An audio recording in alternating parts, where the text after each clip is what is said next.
Hello card fighters, welcome back. Today we will show you how to play Alt Mao in 2 minutes. Number 1, you need to...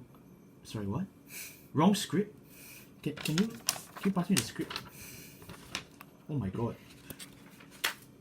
What the fuck is this? Hey, what's going on guys? I'm DLBT04 here. Today I'm back to cover your brand new meta, Herminia. Welcome back to Tokyo, motherfuckers. We are doing this in high gear. But I can't afford this deck, despite the fact that all Asian men I love with more mature women. Today we have Fade of Off. Why play one Royal Paladin? We can play another Royal Paladin. So today Fade of Off will be showing us his lack of a Mother's Day, and he will be doing this deck profile for us. Very frankly, this is a very good deck that has recently topped at WGP Tokyo in multiple rounds. So he's gonna go through the whole list for us. I can't even deny that this deck is bad anymore. Yeah, maybe I'm just bad. Bro, they gave you Livarot on drugs. Yes. How is this bad? Because they never give us. You know what they did? You know what they didn't give us? The strongest card. What is the strongest card?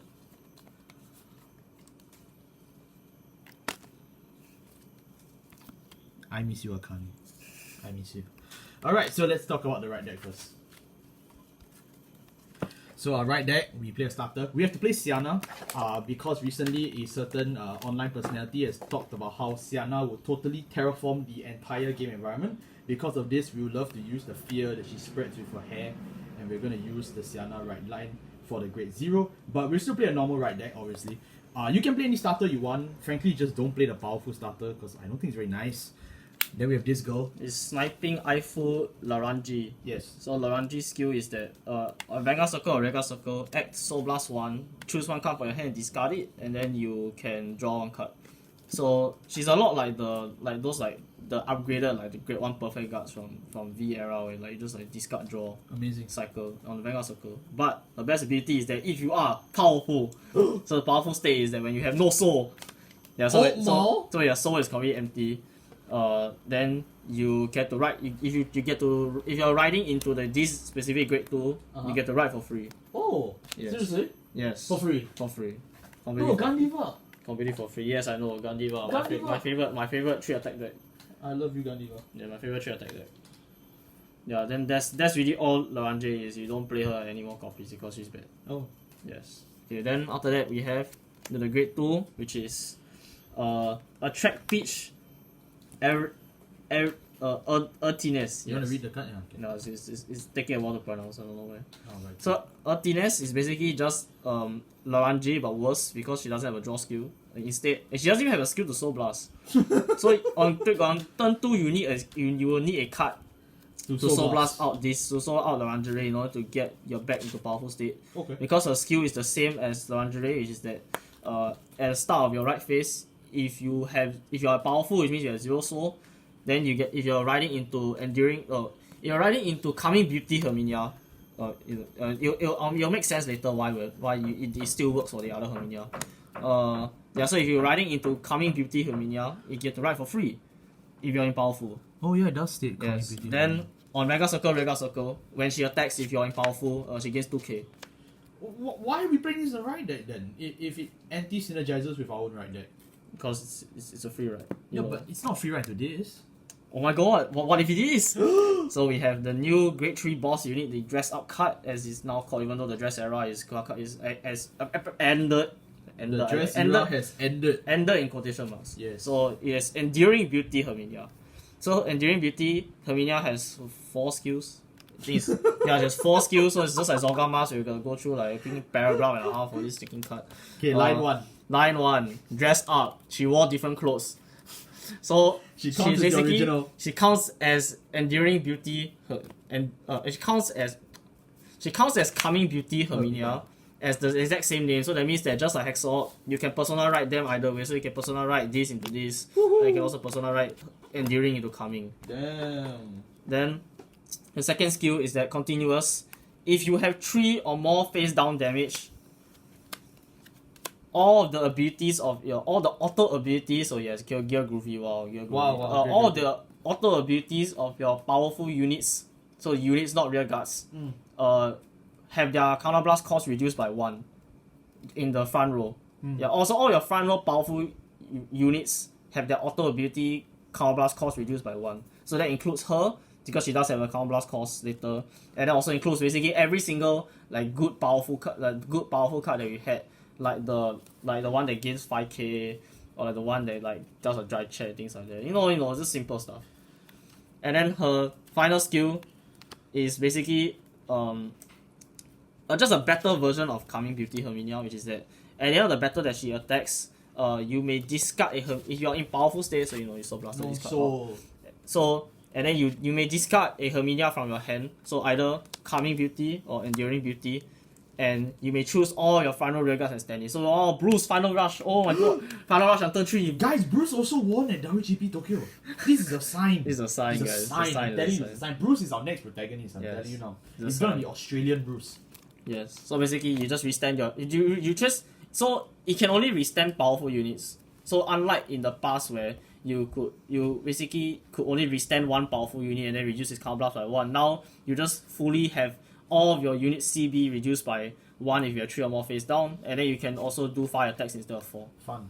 Yeah, but note that this doesn't choose, so that will matter in terms of the card choices that we have. Sadly, we have to take out some good cards because it no longer does, because Herminia no longer chooses. Oh. Yeah.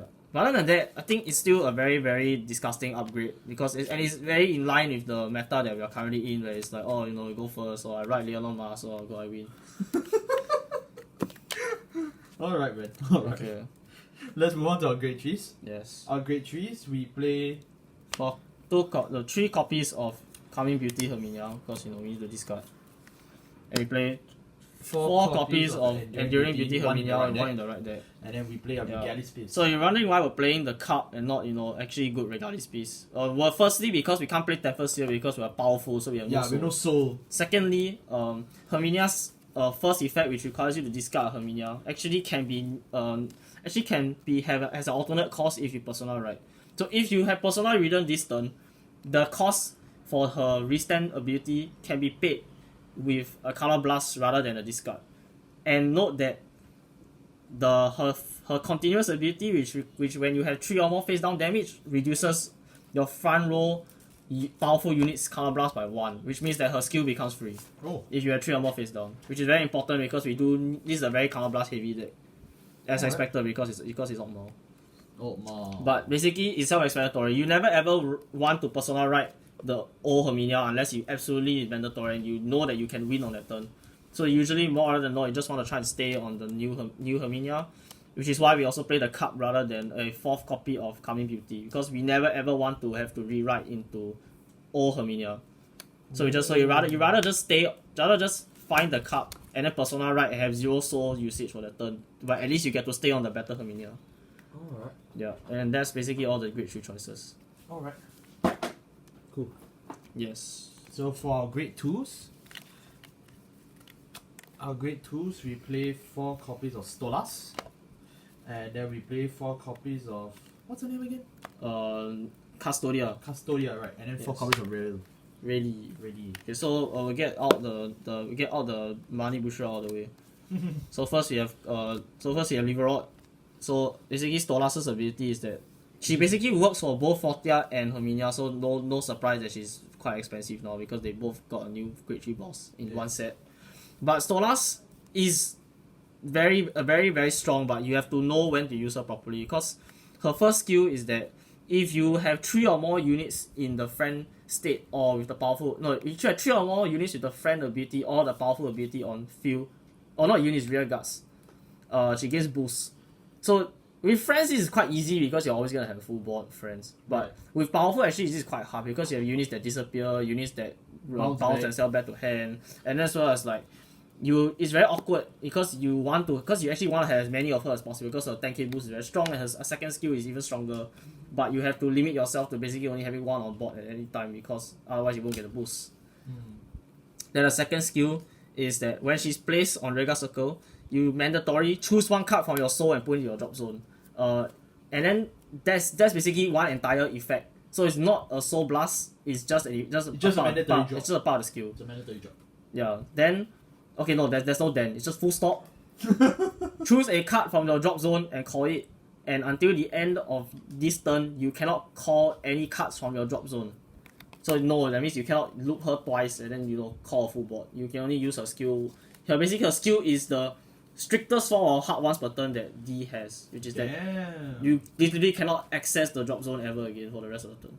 We love you, Liver. I love Grand Blue. I love no. Okay, but then how are you gonna get your power? How are you gonna get like more powerful units though? So that's why we have Custodia, which is a new double rare from this set. You guys have an Emmeline clone? Yeah, basically it's just Emmeline. So the first skill is that when placed, so it's just when placed from hand, Soul Blast 1. Look at the top 5 cards of your deck. You choose one card with the powerful ability, and you either call it or you add it into your hand.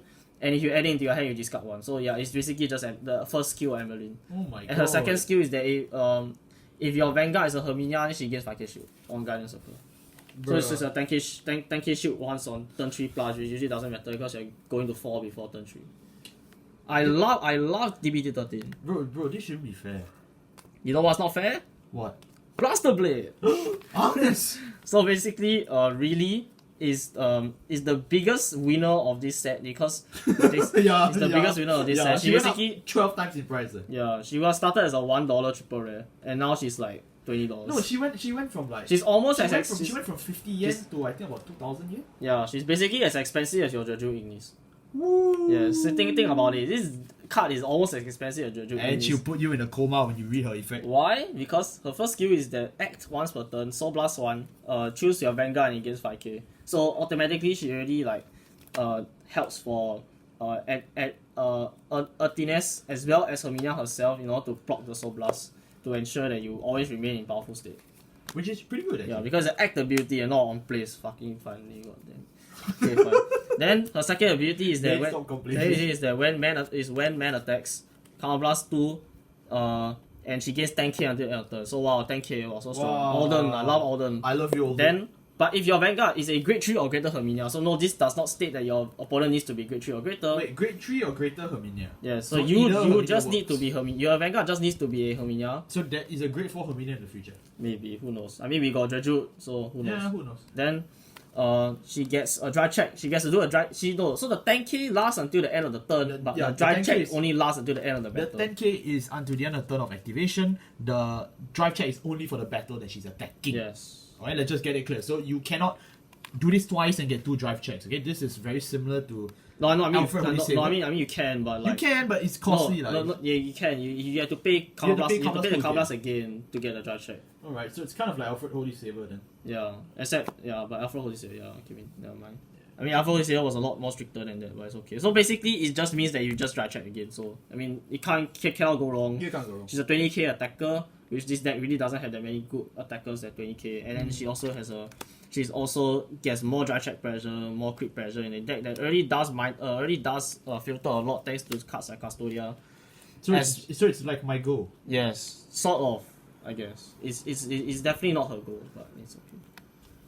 Well, I'm going to be broke when I see the grade 1 section. Yes. So we have 4 copies of Rebita. Then we have 3 copies of the Color Charger. And then we have 4 new Perfect Guards. So the Perfect Guards are just Perfect Guards. This is the one from Lyrical 4. I believe in the Alessio deck profile we cover it, but if not, then this is your introduction to it probably. Yes, there's an Alessio deck profile coming soon. Yeah, and then we have Inconspicuous Ambuscate Musetta. So yeah, so she has like 5 different freaking pronunciations of her name, but it doesn't matter at this point. So all you have to know is that she's the best. She's the second best deck in this. She's the second best card in this entire deck. Why do you play at 3 then if she's the second best? Oh, because we have Liberal. Oh. Yeah, because basically like the thing is that she's the best card in the deck, but you only ever need to see one of her at any time. So it's just like Mabel in a sense, like for Bruce. Oh. So because it's only when she boosts a Herminia, so she has to boost a Herminia. All your final units gain 2k. So basically, like it turns the center column into a magic number. So it's Vylord. Sort of, I guess. Oh my goodness. And then, so you see that all of your grade 2s become 12k. So got 12k protect Excel number. Then at the end of the battle that she boosted, you can bot deck her to counter charge 1. So basically, she's just there to ensure that you're really you remember her as expensive as your Jeju Ignis. She just continues to be as broken as possible because you can do the drive check again. And she gains 20k instead of 10k, so it's great. Oh yeah, because the 10k is on the left. So Musetta is really, really very strong, but you definitely only need to play 3 because you don't want to have a situation where you have like 4 in hand But you only can really boost like one. Once. Yeah, you can really can boost Herminia. It's a bit wasted. I guess. Okay. Then we play 4 copies of a new grade 1, which is Rebita. So Rebita is another powerful support that we got in this set. She was supposed to counter my favorite deck ever, Gandiva. But Gandiva is dead. Gandiva is restricted. Hooray! Hope you paid your money for your Formula, guys. Yes. So Rebita's skill is that at the end of your turn, if you have 5 or more units with the powerful ability, choose all units in the same column as this unit and return them to your hand. So she's just there for you to dodge Jeju Ignis because that's really the biggest like field wipe that this format has. And other than that, it's mainly just there as a good grade 1 booster because honestly her powerful has really bad grade 1 boosters. Like we have the restanding booster.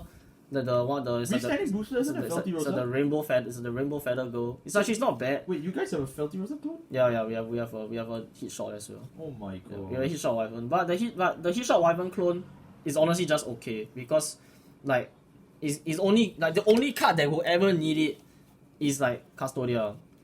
Because Custodia doesn't hit for magic number, but other than that, it's she's a shield. It's like really, it's just way better as a rear guard, and you're committing a lot more if you have to put her down, and then like she dies with Jeju Ignis, so like it's like there's no point. And her second skill is the same skill as Custodia, which is that when she put on Guardian Circle when you put on Guardian Circle, she can't intercept. If your Vanguard is a Herminia, she gets 5k shield. Oh. So basically, it's like all of the support that we got for this set for Herminia all are 10k shield, which is very very strong. That's nice. Except Herminia herself, because you want a Persona, right? That's right. Oh my god, Dyliner, Great 3 with shield.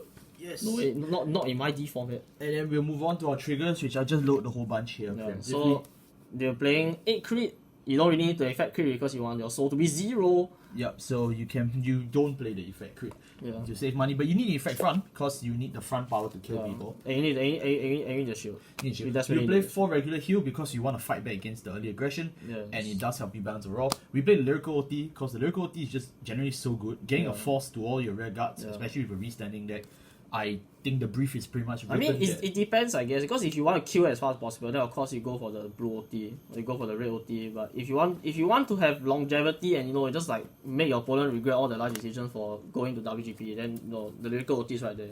I mean, there's a reason why this deck won. No, I mean the winning list played the blue OT, but it's okay. No, but like the point still remains that Herminia is good. It's good. I'm glad it's good. I wanted to cover this when I was still in Hong Kong back in April because of the Stolas review. I was really excited to talk about it, but a bunch of personal stuff came up and I just never did. I don't know why. But I'm glad that we have now reached the spooky month and we can finally talk about Herminia. And she's actually meta now. I think it's really funny because a long time ago we said that Herminia was like the worst deck in format and like the worst lyrical deck.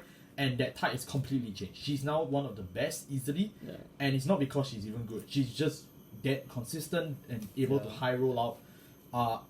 I wouldn't say she's like top tier meta, but I'll say once this format slows down. Once this format slows down, then she can stop being very bricky. You can start playing like actually good cards again, like the festival double rare that she says with History. Oh, then we will have to do a haze. The mainly reason why you don't play her is because her skill to draw one is when she's chosen by either a History or Herminia Vanguard. Which you don't choose anymore. As we explained just now, Enduring Beauty does no longer chooses. She only chooses powerful. So she also just takes all the powerful rear guard and then it makes time for rest to stand. Oh, I love Victor. Yes. Victor. So. But otherwise, 19k beater is always gonna be very good. And then once this format slows down, and you can just go back to playing standard Herminia, and then you just play standard. You just play the original Herminia in the right deck, and then you just run into Enduring Beauty. After that, you're in for a good time. Honestly, once the format is slow enough that we don't have to play this. Why do you say once? Everyone on Twitter says it's only gonna get faster. We're gonna get Zazan in D soon, Oh my god, Cyclone? Yes. Tempersphere? Yes. Thank you so much for watching. We'll see you next time. We will do more lyrical deck profiles, so this is probably the first one you will see. I'll try and do maybe the last deal or something. And then we'll just see it from there. Thank you all so much for watching. I'll see you all next time. Goodbye. My goal.